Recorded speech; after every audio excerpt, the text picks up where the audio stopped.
কেন ভোট দিতে পারছেন না? জি ভাইয়া, আমি অনলাইন থেকে বের করেছিলাম, আমার ক্রমিক নম্বরটা ওটা 489 ছিল।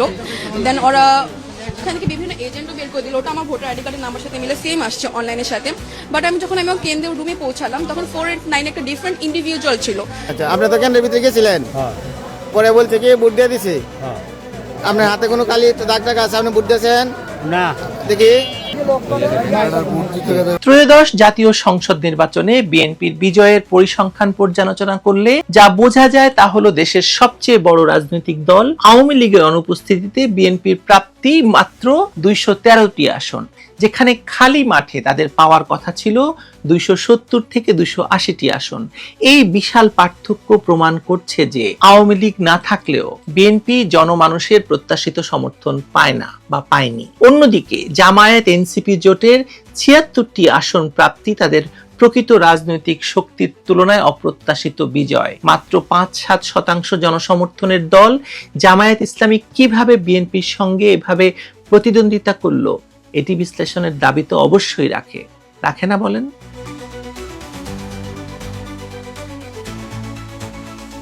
সদ্য সমাপ্ত ত্রয়োদশ জাতীয় সংসদ নির্বাচনকে কেন্দ্র করে যে বিজয়ের উৎসব বা পরিসংখ্যানের ফানুস ওড়ানো হচ্ছে, তার ভেতরের চিত্রটি অত্যন্ত করুণ এবং বিপদসংকুল। নির্বাচন কমিশন ভোটার উপস্থিতি যে 59 বা 60% হিসাব দেখিয়েছে তা মাঠের বাস্তবতার সঙ্গে কোনোভাবেই সঙ্গতিপূর্ণ নয়। দেশের বিভিন্ন প্রান্তের কেন্দ্রগুলোর চিত্র, মিডিয়ার প্রতিবেদন এবং স্থানীয় পর্যবেক্ষকদের হিসেব বলছে প্রকৃত ভোটার উপস্থিতি 23 থেকে 28% বেশি ছিল না। 2008 সালের নির্বাচনে যেখানে ভোটার উপস্থিতি ছিল 87% এবং স্বচ্ছ ব্যালট বাক্স এবং ছবিসহ ভোটার তালিকার কারণে সেটি একটি বেঞ্চমার্ক নির্বাচন হিসেবে স্বীকৃত, সেখানে এবারের নির্বাচনে এই বিপুল পতন প্রমাণ করে যে দেশের রাজনৈতিক মানচিত্রে একটি বিশাল শূন্যস্থান তৈরি হয়েছে। আওয়ামী লীগকে নির্বাচনের বাইরে রাখা এবং তাদের দলীয়ভাবে ভোট বর্জনের আহ্বানে সাড়া দিয়ে ভোটারদের একটি বিশাল অংশ, যা প্রায় 35% মতো ভোট কেন্দ্রে যাওয়া থেকে বিরত ছিল। আমরা দেখেছি নির্বাচনের আগে একটি গোয়েন্দা সংস্থার রিপোর্ট ভাসতে অন্তর্জালে। সেই রিপোর্টে বলা হয়েছিল যদি আওয়ামী লীগ সহ সকল দলের অংশগ্রহণে নির্বাচন হতো তাহলে আওয়ামী লীগ 35 থেকে 40% ভোট পেয়ে একক সংখ্যাগরিষ্ঠতা পেত। 2/3 হয়তো পেত না, কিন্তু একক সংখ্যাগরিষ্ঠতা পেত। এই 35% নির্বাচনে অংশগ্রহণ না নেওয়াটা বা ভোট কেন্দ্রে যাওয়া থেকে বিরত থাকাটা প্রমাণ করে যে ওই গোয়েন্দা রিপোর্ট সঠিক ছিল। গোপালগঞ্জ, শরীয়তপুর, মাদারীপুরের মতো আওয়ামী অধ্যুষিত এলাকাগুলোতে যে 30% উপরে কাস্টিং দেখানো হয়েছে তা মূলত নির্বাচন কমিশনের পরিসংখ্যান মেলানোর ব্যর্থ চেষ্টা ছাড়া আর কিছু নয়। এমনকি ঢাকা শহরের অভিজাত এলাকা এবং বিএনপির শক্ত ঘাঁটি হিসেবে পরিচিত আসনগুলোতেও 40% নিচে ভোট পড়ার বিষয়টি ইঙ্গিত দেয় যে শুধু আওয়ামী লীগের সমর্থকরাই নয়, সাধারণ নিরপেক্ষ ভোটাররাও এই একপাক্ষিক নির্বাচনে উৎসাহ পাননি। একটি প্রধান রাজনৈতিক প্রতিপক্ষ মাঠে না থাকলে বিএনপির মতো দলের জন্য যে ভূমিধস বিজয় স্বাভাবিক বলে ধরে নেওয়া হয়, এবারের ফলাফল সেই স্বাভাবিকতাকে ছাপিয়ে ভিন্ন এক সমীকরণের জন্ম দিয়েছে। খালি মাঠে গোল দিয়ে বিএনপি যেখানে 270 থেকে 280 আসন পাওয়ার কথা ছিল, সেখানে তারা 213টি আসনে থমকে গেছে। অন্যদিকে মাত্র 5 থেকে 7% জনসমর্থন নিয়ে রাজনীতি করা জামায়াত ইসলামী এবং এনসিপি জোটের 76টি আসন প্রাপ্তি কেবল বিস্ময়কর নয়, বরং ভয়ঙ্কর ভবিষ্যতের ইঙ্গিত দিচ্ছে, বরং বিএনপির রাজনৈতিক ভবিষ্যতের জন্য বড় একটি সতর্কবার্তা। 1979 সাল থেকে বাংলাদেশে আওয়ামী লীগ বা আওয়ামী বিরোধী শক্তির মূল চালিকা শক্তি হিসাবে বিএনপি প্রতিষ্ঠিত হয়েছে বা প্রতিষ্ঠিত ছিল। অতীতে বিএনপি এবং জামায়াতের ভোটের অনুপাত ছিল 80 ও 20। এবারের নির্বাচনে সেই ব্যবধান কমে গিয়ে 60 এবং 40 বা 55 বা 45-এ নেমে এসেছে। এর অর্থ হলো আওয়ামী লীগ বিহীন মাঠে বিএনপি একচ্ছত্র আধিপত্য বজায় রাখতে ব্যর্থ হয়েছে এবং উগ্র ডানপন্থী শক্তির উত্থান ঘটেছে প্রবলভাবে। বাংলাদেশের রাজনীতিতে আওয়ামী লীগ না থাকলে যে ভয়ঙ্কর জঙ্গিবাদের উত্থান ঘটে, ভয়ঙ্কর ডানপন্থী শক্তির উত্থান ঘটে, এবারের নির্বাচন যে নির্বাচনটি ইউনূস করিয়েছে সেই নির্বাচনটি আবারও প্রমাণ করেছে আওয়ামী লীগের যৌক্তিকতা কতটুকু। রাজনীতিতে আওয়ামী লীগের অংশগ্রহণ এবং আওয়ামী লীগের থাকাটা কতটা বাঞ্ছনীয় বাংলাদেশের মতো রাষ্ট্রের জন্য। অনেক প্রগতিশীল এবং আওয়ামী মনা ভোটার জামায়াতকে ঠেকাতে শেষ ভরসা হিসেবে হয়তো ধানের শীষে ভোট দিলেও জামায়াতের এই উত্থান ঠেকাতে পারেনি তারা। এর পেছনে কি শুধুই জনসমর্থন নাকি কোনো গভীর সমঝোতা কাজ করেছে তা এখন বিশ্লেষকরা বিশ্লেষণ করার চেষ্টা করছেন, কিন্তু দেরি হয়ে গেছে। নির্বাচনের ফলাফল ঘোষণার ধরন এবং বিভিন্ন ধরনের অপ্রত্যাশিত ফলাফল বিশ্লেষণ করলে একটি খুবই পরিকল্পিত ইলেকশন ইঞ্জিনিয়ারিং বা ইলেকশনের যে নানা রকম খেলা তার ছক আমরা স্পষ্ট হতে দেখি। বিএনপি, জামায়াত এবং এনসিপি এই তিনটি শক্তির মধ্যে একটি অঘোষিত সমঝোতা বা গড়াপেটার নির্বাচন হয়েছে বলে রাজনৈতিক বিশ্লেষকরা মনে করছেন। আমি বহুদিন আগে একটি ভিডিও করেছিলাম যে এই যে বিরোধিতা চলছে নির্বাচনের মাঠে, এটা আসলে সাজানো, আসন ভাগাভাগির জন্য একটি সাজানো বিদ্বেষ, সাজানো ঝগড়া। তারা যে সমঝোতা করেছে তার প্রমাণ বহু আমি সেই ভিডিওতে দিয়েছিলাম, আপনারা দয়া করে দেখে নেবেন। এই যে সমঝোতার কারণেই নির্বাচনের দিন বড় কোনো সহিংসতা বা ক্যাজুয়ালিটি দেখা যায়নি বলেও মানুষ বলছে। জামায়াত এবং এনসিপির শীর্ষ নেতাদের বিজয়ী করে আনার বিষয়টি বিএনপি মেনে নিয়েছে, যার বিনিময়ে বিএনপি নিরঙ্কুশ সংখ্যাগরিষ্ঠতা নিশ্চিত করেছে। ঢাকা ৮ আসনে এনসিপির প্রার্থীর বিজয় কিংবা ঢাকা ১৩ আসনের ফলাফলের অসামঞ্জস্যতা এবং রংপুর বিভাগে জাতীয় পার্টির জিএম কাদেরের অবিশ্বাস্য পরাজয় সেই ইঞ্জিনিয়ারিংয়েরই ইঙ্গিত করছে। মূলত একটি ত্রিদলীয় সরকারি ঐক্যজোট গঠনের পূর্ব প্রস্তুতি হিসেবেই নির্বাচন কমিশনকে দিয়ে এই ফলাফল সাজানো হয়েছে।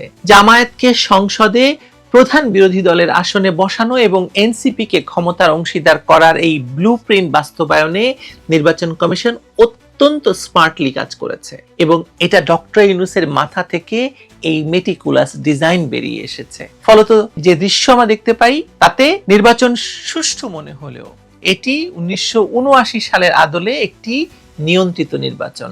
বিএনপি এরকম নির্বাচন করে অভ্যস্ত, তাদের জন্ম থেকেই তারা এই নির্বাচন করে এসেছে এবং এই নির্বাচনের আওয়ামী লীগকে বাইরে রেখে সেই নির্বাচনের ফলাফল তারা উদযাপন করতে অভ্যস্ত।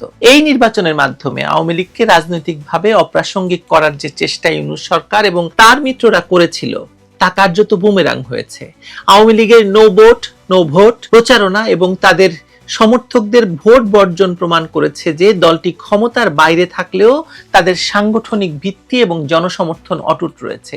বরং এই নির্বাচনের মাধ্যমে একটি রাজনৈতিক সরকার ক্ষমতায় আসার পথ সুগম হওয়ায় আওয়ামী লীগের জন্য রাজনীতিতে ফিরে আসার একটি সুযোগ তৈরি হয়েছে। ডক্টর ইউনূসের মতো অরাজনৈতিক এবং বিদেশি সমর্থন পুষ্ট শাসকের চেয়ে বিএনপির মতো রাজনৈতিক দলের সঙ্গে রাজপথে মোকাবেলা করা আওয়ামী লীগের জন্য ঐতিহাসিকভাবে সুবিধাজনক, কারণ তারা কখনো ক্ষমতায় কখনো বিরোধী দলে একে অপরের সঙ্গে দীর্ঘদিন ধরে ওঠা বসা করেছে। উপমহাদেশের রাজনীতিতে সবচেয়ে লড়াকু বিরোধী দল হিসাবে আওয়ামী লীগের যে অভিজ্ঞতা রয়েছে তা কাজে লাগিয়ে তারা খুব দ্রুতই গুছিয়ে উঠতে পারবে, তাতে কোনো সন্দেহ নেই। ইউনূস সরকারের বিদায় নিশ্চিত হওয়াটা আওয়ামী লীগের জন্য শাপে বর হবে, কারণ রাজনৈতিক সরকারের ভুল ত্রুটি এবং ব্যর্থতাকে পুঁজি করে রাজপথ গরম করার সক্ষমতা আওয়ামী লীগের রয়েছে, যা কোনো টেকনোক্র্যাট সরকারের বিরুদ্ধে করা কঠিন ছিল। বিএনপি হয়তো সংখ্যাতাত্ত্বিক বিচারে সরকার গঠন করেছে, কিন্তু তাদের এই বিজয় আদতে কতটা টেকসই হবে তা নিয়ে রয়েছে সংশয়, কারণ এই সরকার গঠনের ম্যান্ডেটটি জনগণের স্বতঃস্ফূর্ত অংশগ্রহণের ভিত্তিতে নয়, বরং একটি সাজানো নকশার উপর প্রতিষ্ঠিত। তারেক রহমানের নেতৃত্বে যে সরকার গঠিত হতে যাচ্ছে তাকে শুরুতেই জামায়াত এবং এনসিপির মতো মিত্রদের উচ্চাভিলাষ সামলাতে হবে। ইতিমধ্যেই ঢাকা বিশ্ববিদ্যালয়ের একদম নয়া দাঁত গজানো রাজনীতিক ছাত্ররা তারেক রহমানের বিরুদ্ধে মিছিল করা শুরু করেছে। সেই মিছিলে এমন সব ভাষা ব্যবহার হয়েছে যেগুলো আমি জানি না বিএনপি কি করে সহ্য করছে। জামায়াত তাদের দীর্ঘমেয়াদী ইসলামী বিপ্লব এজেন্ডার অংশ হিসাবে বিএনপিকে ব্যবহার করেছে এবং ব্যবহার করবে, আর এনসিপি ক্ষমতার স্বাদ পেয়ে নিজেদের অবস্থান পাকা করবে। এই যে ত্রিমুখী টানাপোড়েনের মধ্যে বিএনপি যদি রাষ্ট্র পরিচালনায় সামান্য ব্যর্থ হয় বা জন আকাঙ্ক্ষা পূরণে সামান্য হোঁচট খায়, তবে সেই সুযোগ কাজে লাগাতে কেউ ছাড়বে না। আওয়ামী লীগ তো প্রস্তুত থাকবেই। তাছাড়া 4,41,00,000 ভোটের গড়মিল এবং গণভোটের প্রহসন এই সরকারের বৈধতার প্রশ্নে চিরকাল একটি কাঁটা হয়ে থাকবে, মানে আগামী 5 বছর তো অবশ্যই। আর সবচেয়ে বড় কথা কি, আমাদের 15ই ফেব্রুয়ারির নির্বাচনের অভিজ্ঞতা রয়েছে, আবারও 12ই ফেব্রুয়ারিতে একটি নির্বাচন হলো এবং মনে রাখবেন 15ই ফেব্রুয়ারির সেই নির্বাচনে বিএনপি সংসদে গিয়েছিল, বিরোধী দলের আসনে কাদেরকে বসিয়েছিল? বাংলাদেশের ভয়ঙ্কর একটি অপশক্তি ফ্রিডম পার্টিকে। সেই ফ্রিডম পার্টি আজ নাই হয়ে গেছে। আর এবার এই ফেব্রুয়ারির নির্বাচনে 12ই ফেব্রুয়ারির নির্বাচনে আবার সংসদে যাচ্ছে, বিরোধী দল হিসেবে নিচ্ছে জামায়াতকে। আমি এই ভবিষ্যৎবাণী করব না, কারণ বাংলাদেশের মানুষ আসলে প্রায়শই মুক্তিযুদ্ধ এবং মুক্তিযুদ্ধ বিরোধীদের গুলিয়ে ফেলে। আওয়ামী লীগ না থাকলে বিএনপির জয়লাভ স্বাভাবিক হলেও এবারের বিজয়ের ধরন এবং মিত্র শক্তির উত্থান বিএনপির জন্য স্বস্তিদায়ক হবে না। ইলেকশন ইঞ্জিনিয়ারিং করে সাময়িকভাবে ক্ষমতা নিশ্চিত করা দীর্ঘমেয়াদে তা গণতন্ত্রের জন্য শুভ ফল বয়ে আনে না। আওয়ামী লীগের জন্য তো আনেনি, আমরা তো সেই প্রমাণ তো আমাদের সামনে রয়েছে। দেশের মানুষ স্বাধীনতা বিরোধী শক্তিকে কখনোই মন থেকে গ্রহণ করেনি, কিন্তু রাজনৈতিক সমীকরণের মার প্যাচে তাদেরই সংসদে শক্তিশালী করে দেওয়া বা বিরোধী দলে নিয়ে যাওয়া, এর খেসারত, এর ফল তো দিতে হবে। যারা নিয়ে গেল তাদেরকেই দিতে হবে।